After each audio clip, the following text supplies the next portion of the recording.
Thank you, Mr. Baker. Before I introduce our next speaker, I want to acknowledge two people who have just joined us. Councilmember Mel Franklin from District 9, and our own Prince George's County State's Attorney, Angela Alston-Brooks.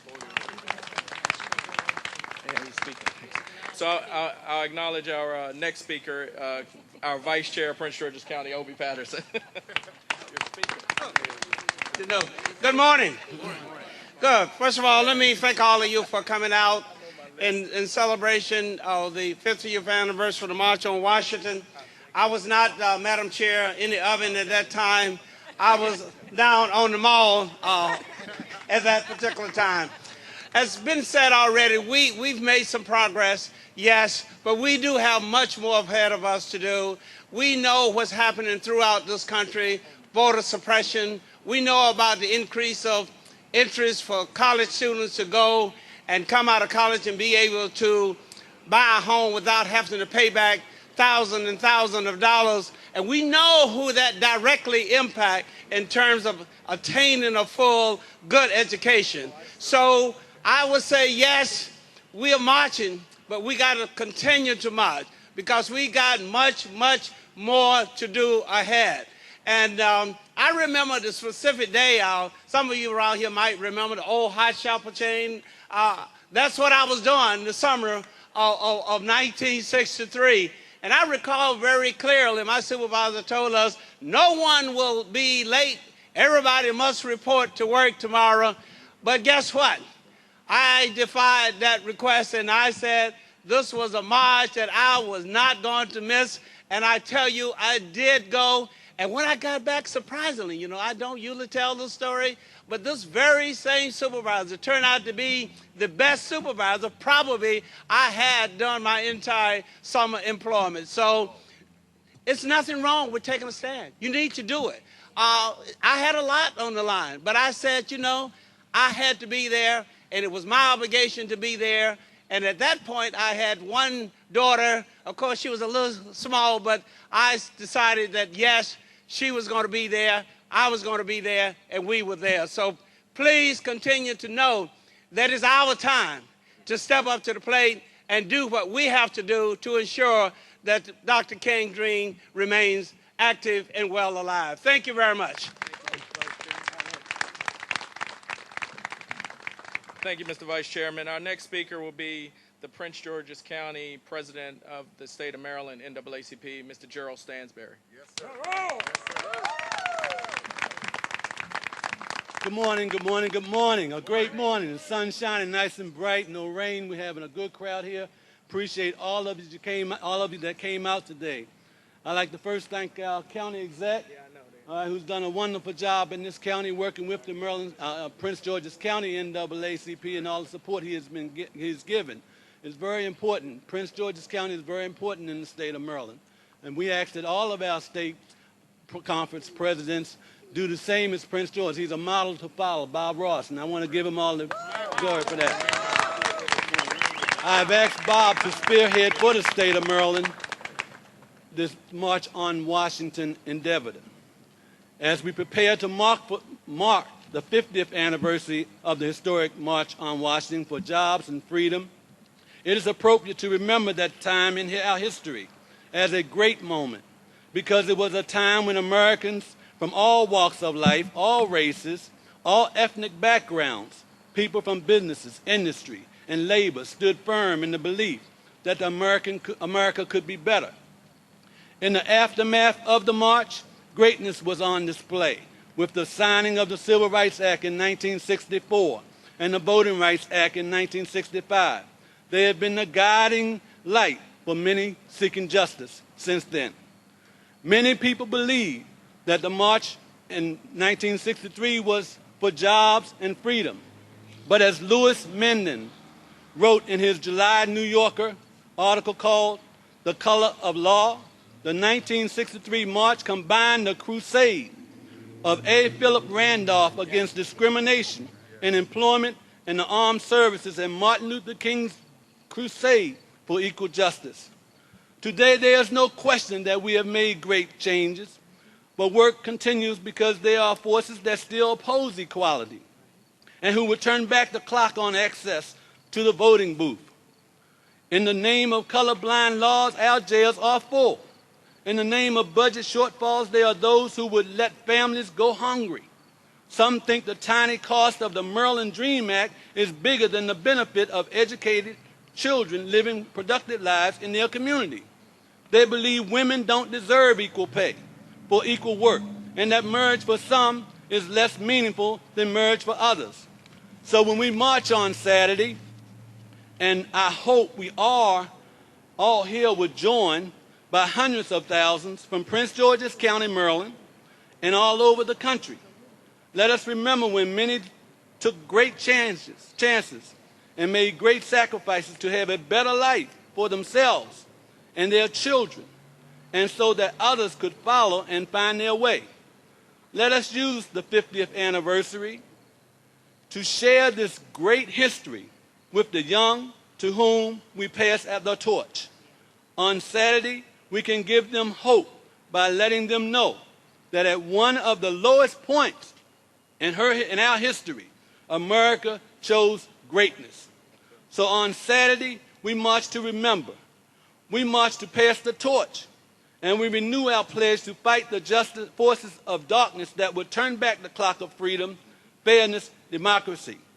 We had our chair of the president of the Wycomico branch that came all the way over from Wycomico to be here today. She has a bus. All right, we got buses all over the state of Maryland. Every one of our 24 branches are working hard to make sure, along with Action Network, in partnership, to make sure that we have a great turnout from Maryland. Our goal is to have at least 150,000 people from Maryland. 150,000. We can make it happen. The chair said each one, bring two. Bring two, three. We want to see this day remembered. So I thank you again. I thank you, Aisha Brave Boy, for all the work that you're doing, Delegate Brave Boy. I appreciate everyone that's here today. The press, thank you for coming. Bob, again, keep up the good work, okay, and move forward. All right, we're moving forward. We will not be silent any longer. That's right. At this time, I'd like to bring up, and I like also one more thing. I'd like to thank Casa de Maryland in Virginia. Is she here? Yeah.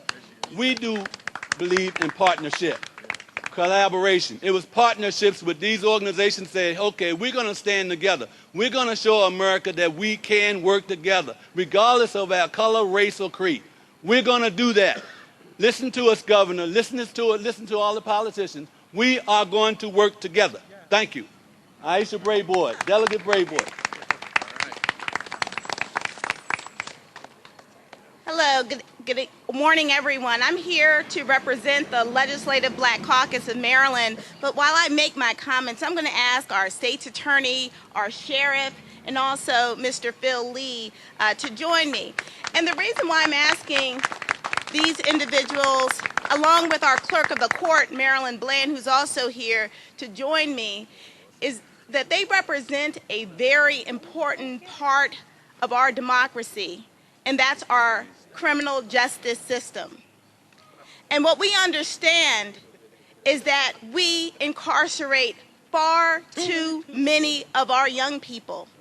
And these people up here today, while they may stand in a position where they're arresting or prosecuting individuals, they really don't want to do it. They don't want to have to spend their time locking up otherwise intelligent, well-meaning, and just young people who have their futures ahead of them. And so what they know and what I know is that the only way to combat this mass incarceration is to promote mass education. And so when we think about our civil rights and the struggles that we've had over decades and centuries, it has started with the lack of education. Initially, it's that the government decided that certain individuals cannot be educated. It was illegal to educate them. And then we had, separate but equal, which was never equal. And then we had integration. And now, as we move forward into 2013 and beyond, guess what? Our schools are more segregated now than they were 20 and 30 years ago. That's a problem. The reason that that's a problem is the only way to ensure economic rights and economic parity is to ensure that we all have an equal and open educational system. And in the state of Maryland, though we are #1 according to certain standards, we all understand that our young people here in Prince George's County and in Baltimore City and in other counties across this state are not realizing that equal dream. And so we are fighting today. We're standing up for our young people here in Prince George's County. We're standing up for young people all over the state and all over the country. And we're saying to you, we believe in you. We support you. We do not want you locked up in prisons. We want you out here being innovators, being leaders, being presidents, being future decision makers of our great country. Because the only way a democracy works is if we all participate. And we are here today because we are the people of the United States of America, and we are required to participate in order to form a more perfect union. Thank you. Thank you. Thank you very much. Thank you very much, Delegate Brave Boy. Our next speaker is Pastor Lennox Abrigo. Oh, Abrigo. I'm sorry. Excuse me. How are you? Blessings. Thank you. Good morning, everyone. I want to thank the Prince George's County NAACP and the state representative for including us in this excellent event here today. Members of the any members of the diplomatic corps, government officials from the federal, state, and the honorable, I say, are probably our next president of the United States, Dr. Baker. Wow. And the kind of work that he's doing here, Barry is helping him and moving things forward. The kind of work that he's doing here is certainly going to put Prince George's County higher than it's ever been before. And all the county officials and other local officials, I want to thank you for doing this today. I'm president for the National Action Network Washington, D.C. chapter.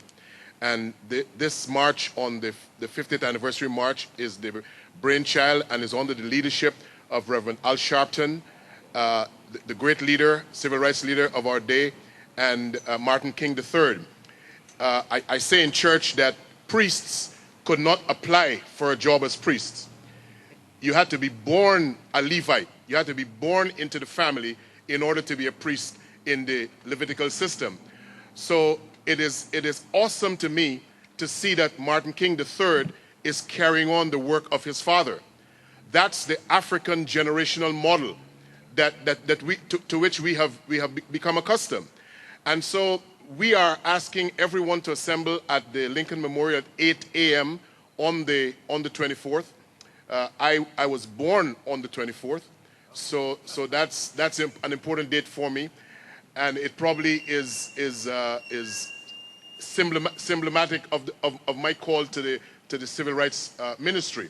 So we start at 8 with a prayer service, a clergy-led service, and then we move into speeches at about 9:30, and then we'll march from about 12 from the Lincoln Memorial to the King statue. And we want to make sure that you come out in large numbers. Prince George's County must have the largest representative from the DMV area. 150,000 is the goal. Our next speaker is Virginia Case from Casa de Maryland. This is what Gerald Stansberry mentioned when he spoke of partnerships. Hola, buenos dias. Good morning.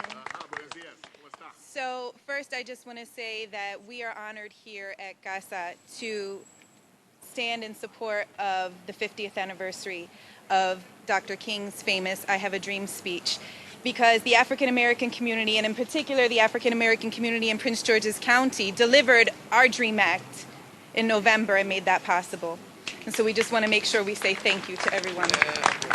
I'm going to say a few words in Spanish first, because I do know we have some Spanish media here as well, and then I'll switch over to English, but I'll make it quick. 50 años después del famoso I Have a Dream discurso de Dr. King, las nuevas generaciones de americanos escuchan estas palabras y honran la visión de nuestro líder histórico al continuar su lucha. Casa de Maryland está aquí hoy y el sábado para recordar a los cientos de miles de activistas de derechos civiles que se liberaron de la opresión y el miedo y viajaron a la capital de nuestra nación para exigir la igualdad de derechos y de la justicia que les correspondía. Estas valientes personas que soñaban, marcharon, boicotearon y murieron para que muchas personas puedan vivir sus vidas con dignidad y respeto.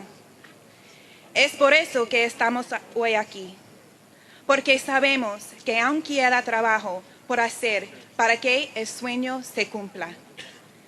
Casa de Maryland y la comunidad latina y inmigrante en el condado de Prince George están unidos con NAACP Maryland, Condado de Prince George y la Red de Acción Nacional para continuar la lucha contra la discriminación y la injusticia. Hacemos un llamado a todas nuestras comunidades para reunirse con nosotros este sábado 24 de agosto en el National Mall para seguir luchando por el sueño. So, 50 years after Dr. King's famous I Have a Dream speech, new generations of Americans hear these words and honor the vision of our historic leader by continuing his fight. Casa de Maryland stands here today and on Saturday to remember the hundreds of thousands of civil rights activists who broke free from oppression and fear and traveled to our nation's capital to demand the equal rights and justice they were entitled to. These courageous individuals who dreamed, marched, boycotted, and died so that all people could live with their dignity and respect are why we are here today. But also because we know there is still work to be done to ensure that the dream is fulfilled. Casa de Maryland and the Latino and immigrant community in Prince George's County stand united with the Maryland NAACP, the National Action Network, and Prince George's County to continue the fight against discrimination and injustice. And we are calling on all of our communities to meet us this Saturday, August 24th, on the National Mall to continue fighting for the dream. Thank you all, and thank you for having us today. Thank you very much. Thank you. Okay, our next speaker will be from the Prince George's County SCLC, MacArthur Bishop.